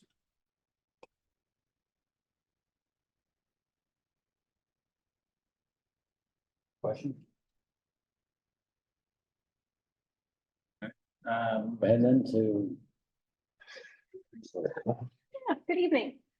So we're busy hiring right now for the summer season. We have 48 candidates in queue to bring on right now, which is a lot of staff. We have a lot of open positions. Unlike several years ago, we couldn't hire anyone at all. We have the exact opposite going on right now. We do have a full-time position that's still open, so hopefully that'll go smoothly with the maintenance position. But that is going very well. We've started the training again for this year, sexual harassment training, First Amendment training. We'll be launching some new training. I just did some recruiting training and went through 3 days of Americans with Disabilities Act training put on by Littler Mendelsohn, which is nothing as exciting as that. And I say that seriously, that I loved it.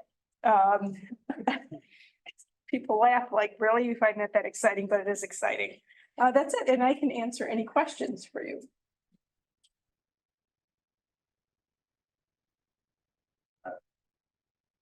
Any questions? So finance? Good evening.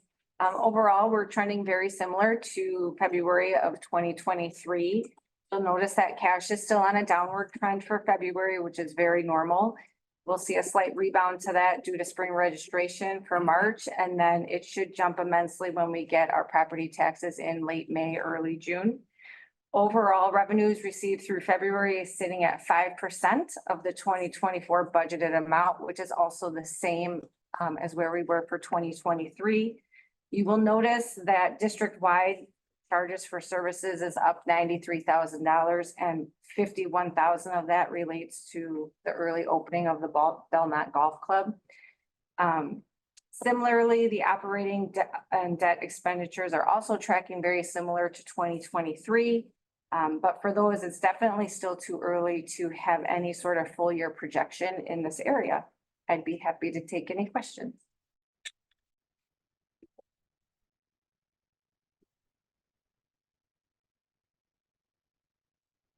IT. All right, this is my first one. Some of the updates is the new Canon copiers have been rolled out, replacing the Konica Minolta copiers. We're kind of also diving into the new spam filter software that was rolled out, Mindcast, to roll out some additional features. Some of the things would be giving the staff the ability to send out secure messages for private secure content. And then other applications like an emergency inbox. If the Exchange server were ever go down, we could log into Mindcast directly and continue our operation of sending and receiving emails until our services come back up. Some security enhancements we started last month and are hoping to have completed by the next board meeting is that we're adding camera coverage to most of our parking lots. So I think this is much needed. This will pretty much cover the entire rec center parking lot. Lyman Woods, including the Circle Drive coming up, the Lincoln Center, and then of course the museum. The museum's kind of requested it, so All these cameras will be a 360 camera. Should have complete full coverage of all the parking lots. Similar to the museum, the outside the building there, so it should give you 1842 house and a lot of blind spots, like somebody's hiding down in the staircase. So one of the things that we will add with all of these at the facilities is kind of a view-only monitoring station. This will give staff the ability to look at the parking lot, like if it's nighttime, go out, see if it's safe, see if people are loitering around, and of course during the day. So then at the bottom of my report is a kind of a graph and a chart of the pedestrian counters. And that is the last 7 months of traffic, broken down at Dorhofer, Lincoln Center, Lyman Woods, and the Recreation Center. And down toward the bottom, the analysis of the account has pretty much been provided by the rec department. So, and as you can see, we're trending upwards, which on all of them. And the warm weather for both the outdoor counters at Dorhofer and Lyman Woods is trending up too. How long will we archive the footage of the new cameras that are installed? So we'll archive it for 45 days. So if we currently have a video policy in place. Yeah, so yeah. You said that the cameras are 360s, like they're fish eyes? Yes. Are we putting those on posts in the middle of the parking lots? Yeah, they'll be up on the telephone lights, or they'll be up on the light poles. So up on the light poles? Yep. Coming off on there. A lot of companies avoid using the fish eyes if they're gonna store footage. Cause you gotta store 4 lenses worth, right? Instead of just having. So this has. Cameras where you can cover the same area with 2 lenses and save a lot of money on storage. Right, so there are 4 lens cameras out there that slice it into 90-degree spaces. This is just 1 lens. So, and you control your storage by the capture resolution it's going to do, whether it's going to be a 3D picture, 4K, or down to just 1080p. So, so size or storage wise, we would have the storage for it on each server to do 45 days. If we needed to do beyond 45 days, we could too. But So are we storing that on our own server or are we putting that on the cloud? so that's on our own server. Okay, so we're not paying for any storage space? No. The cameras there. No. You know what system we're using? It's a Vigilant. And you said that the people in here would not have access. It's a view only camera. It is a view only, correct. So they wouldn't be able to pan tilt, so they wouldn't have to be able to zoom out outside. No, that does give them the ability to zoom. Okay, So so for instance, you're taking like a 4K picture basically. So that allows the user to open just that camera view and then they take their mouse cursor and scroll in. So, so it's not view only, it's if they can. well, it's good. I use the term view only. The user does not have the ability to go back to recordings and look at recordings. They only have a live shot. That live shot does give them the ability to zoom in. Okay, so they can't go back. They would have to contact. They would have to contact IT. Right. And we do have a policy in place for that. If somebody needs to get to recording, any video recordings approved by Bill, they have access. And then anything that needs to be extracted, only IT extracts the video. And do we talk with the attorneys on whether that's foiable or not? They are foilable, It's a- and that's part of the process that we have to make sure that we're handling that information correctly. And there are certain situations where maybe they're not foible, but that would be the legal teams. That would be probably under the personal information, or I forget the exact one now where like if something happened. We have signs in all the locations now that it's under surveillance. First, I think I've asked this before. Is there any talk or MOU for allowing police department to have access to this? Yes, and Bill's been in discussion with the. It is sitting in their legal department. So I will put that on my list to ask. And I asked like once a quarter and, well, we're still reviewing it. And I think that's been a year and a half, not 2 years. So, Well, I know last summer we had the problems with the vandalism, right? Wasn't it official. Yeah. arson or something? Official and then Marduk. the system does allow them for remote access if we allow it, so. But we're just waiting for the village to pay. Yeah, well, our attorney wrote it up, actually talked with them, and then it's hung up on their side. We signed off on everything, so. In addition, Chris does work with them and so do other employees when they request footage Oh, to get them that. And even recently, I believe Kevin's talked with some police about some potential locations we may want to just consider for cameras. Yeah, so right now this wouldn't cover the bathroom at McCollum or Dorhofer. Well, I'm concerned that if there was an unfortunate incident or an emergency either here or Lincoln, that they would have access to all those cameras and set up the teams that would have to go in and. I'll ask again. We can, it was actually at our quest to see if they would want to have that. So that they could respond in more real time than us having to go through this whole process. Sure. And yes, Brett, some of the locations we were just discussing are some of the ones we just had conversations about. I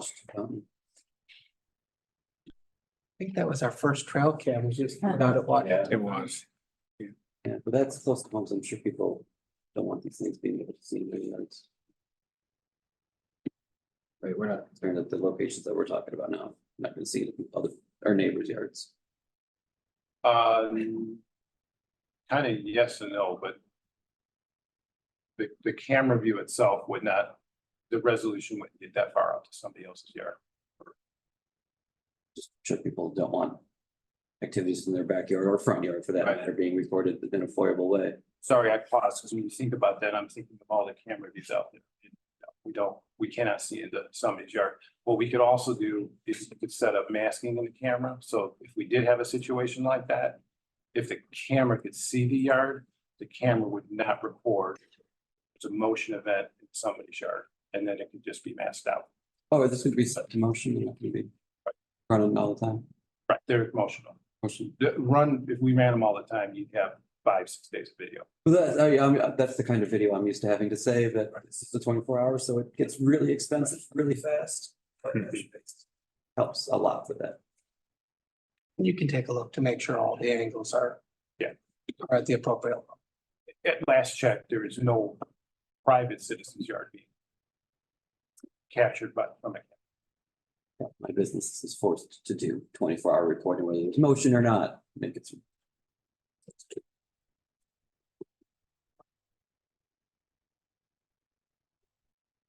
Any other questions for Chris?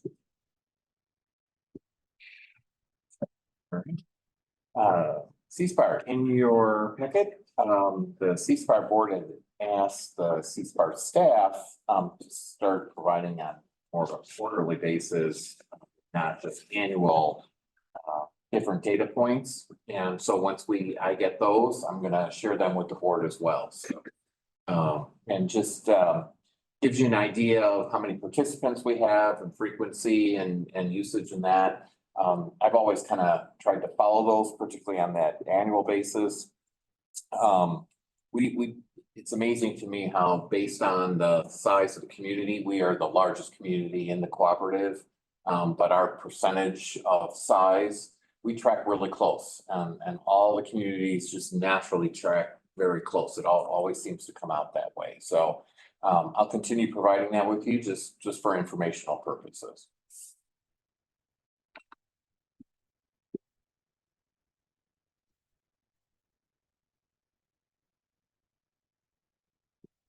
Nothing else?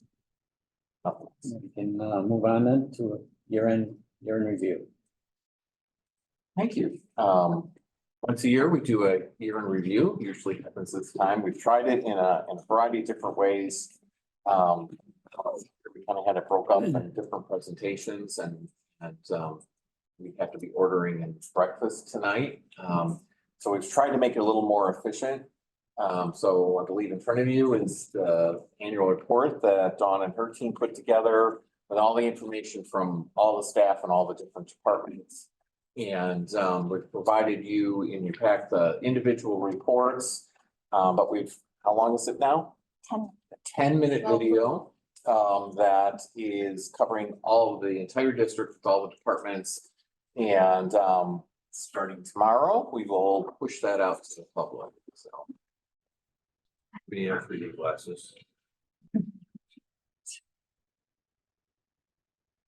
Bill again, the Executive Director of the Downers Grove Park District, and I am delighted to present the 2023 annual accomplishments, showcasing significant milestones achieved by the Park District in delivering outstanding parks and recreation experiences to the community.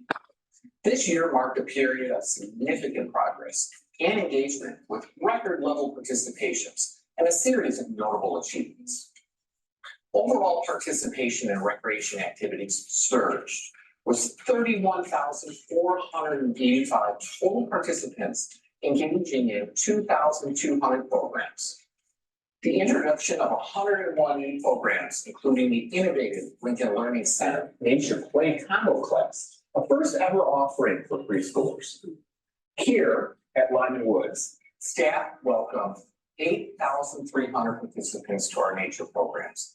The expansion in nature programming shows sustained exponential growth, exemplified by Lyman Woods experiencing a remarkable 443% increase in registrations since 2019.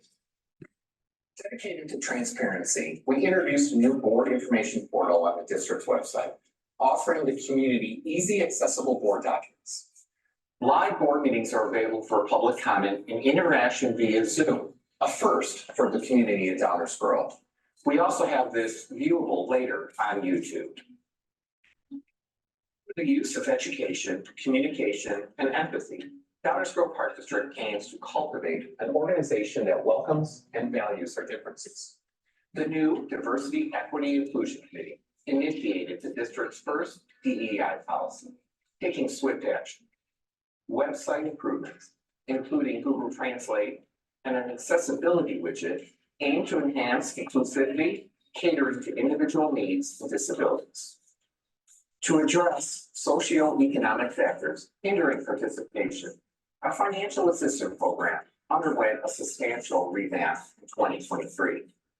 In December, the district initiated master plan development, actively seeking resident input for a dynamic roadmap to the future.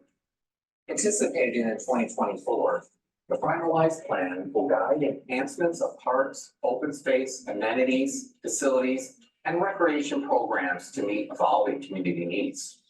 Several projects highlighted in this review are a direct outcome of community input gathering during our last master planning process.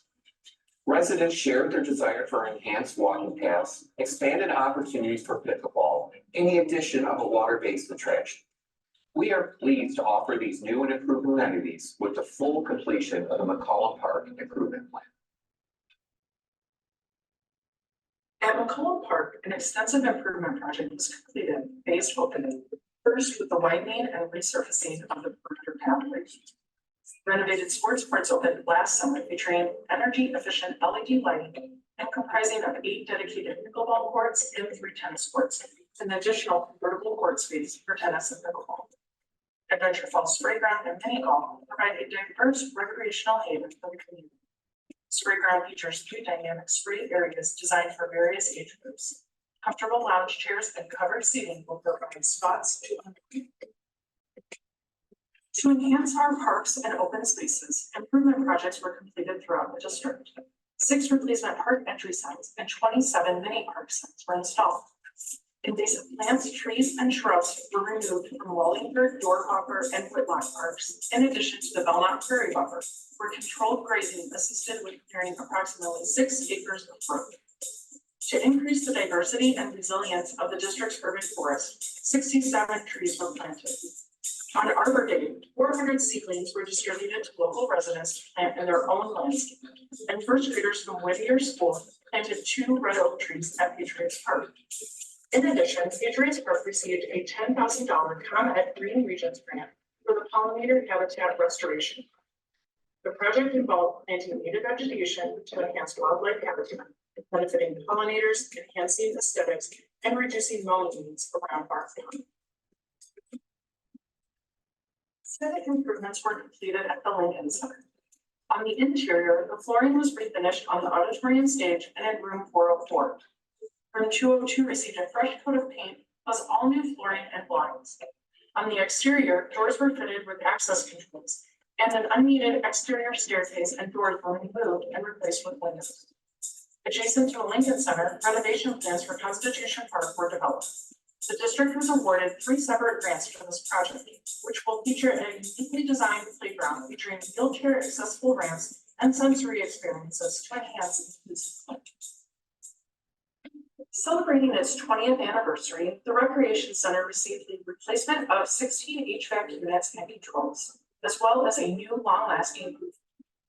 Other improvements included seal coating the parking lot, major repairs to the elevator, replacement of a brick paver staircase, finishing of the floors in 3-room exercise studios, and more. To enhance the fitness center experience, all new selectorized circuit machines, dumbbells, benches, plates, racks, and more replaced outdated equipment. Large TV screens with audio streaming plus 16 pieces of state-of-the-art audio equipment were also installed. The center continues to see a rise in memberships, which is at approximately 85% of pre-pandemic levels. The Development Golf Club revenue and rounds soared to an all-new high following an extensive rebranding initiative.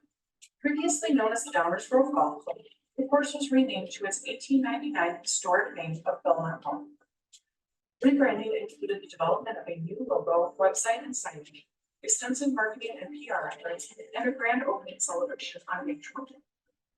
Included capital projects paid homage to the golf course's history with the addition of a new clock tower and ongoing poker renovations. Furthermore, a new pergola expands the outdoor patio, enhancing the overall experience. But home to our major programs also experienced significant growth in 2023. To assist with the popular beekeeping programs, a new supply shed was constructed and a cedar split rail fence was installed around the bee yard to help protect the hives and visitors. Other improvements included resurfacing the parking lot and the completion of a pond restoration project with the help of Midwestern University students and Boy Scout troop number 10. Improvements at the Downers Grove Museum campus focused on replacing exterior doors at the 1892 Victorian Lodge House and completing the basement flooring at the 1846 Israel Lodge House. Open to the public in 2022, the 1846 Israel Lodge House received numerous accolades in 2023. The site received national recognition as part of the National Park Service's Network to Freedom. It received the Best Practice Award from the Association of Midwest Museums and the Award of Superior Achievement from the Illinois Association of Museums. The museum's summer camps achieved unprecedented attendance, reflecting a broader trend observed in all district camps. Sports leagues and programs also erupted with record high participation, with over 8,400 players in leagues and 3,860 enrolled in programs. Between recreation program revenues, membership fees, and other services, the district outperformed overall revenues by 7%. Through efficiencies and cost-saving measures, the district also reduced budgeted operating expenditures by 4%. Our responsible financial stewardship enables the district to host free celebrations like the Parties in the Park, Unplugged Illinois Day, and Earth Day, as well as large community events such as Dog Days and the Summer Concert Series, which welcomed over 20,000 visitors in 2020. Family events bring children and their loved ones together to make memories through experiences like the new trick or treat walk and the first ever family events known as Deep Sea Disco, as well as returning events such as the New Year's Eve Countdown to Noon, Merry and Bright Victorian Christmas, and Candy King. The phenomenal success of our parks and recreation endeavors in 2022 is a testament to the tireless dedication of our exceptional staff and volunteers who work diligently behind the scenes and on the front lines. 137 part-time seasonal employees and 5 full-time staff members joined our dynamic team of students.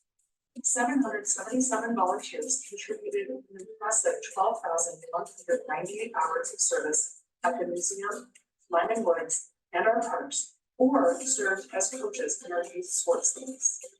With immense gratitude on behalf of the Downers Grove Park District Board of Commissioners, we extend heartfelt thanks to the community their unwavering support and enthusiastic participation during a year filled with unparalleled events, programs, and experiences.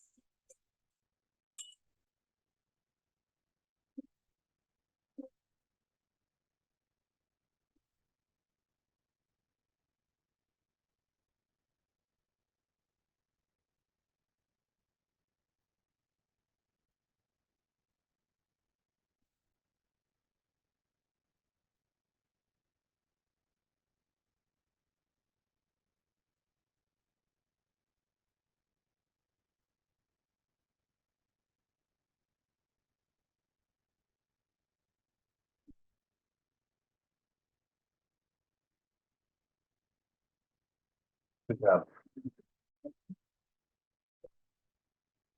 It's always impressive. Stop. That's a lot of stuff. Happy to entertain any questions or comments. Yes, comments is A plus to the entire staff. I mean, you guys make this place look good, operate efficiently, and that video, excellent, well done. And I think the citizens should be happy, but the congratulations goes to all of you for your outstanding work. What an incredible list of accomplishments. Good job, Bill and staff, the team. Yeah, sure. I feel. Commissioner Lund's comments, just an idea for next year. Where we cite, reduction of operating expenses, program, where we have all of our financial statistics. I think this year we further reduced our burden on the taxpayer. I think we have an opportunity to include that, next year. It was only by maybe a % or 2, but still, that's meaningful dollars. We went from 60% down to 58 or 59%. That is a great statistic. That's actually significant. Good point.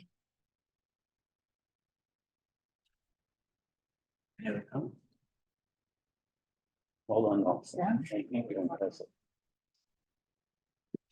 Good marketing team. Other business? Business? No executive session? No. And then that being said, I announce that the next Town Grove Park District Park Board meeting will be held April 18th at the Recreation Center, multi-purpose room. To adjourn. Second. And roll call, please. Mr. Bender, Mr. Lunt, Aye. Mr. Dahlstrom. Aye. Mr. Katrula. Aye. Ms. McDonald. Hi.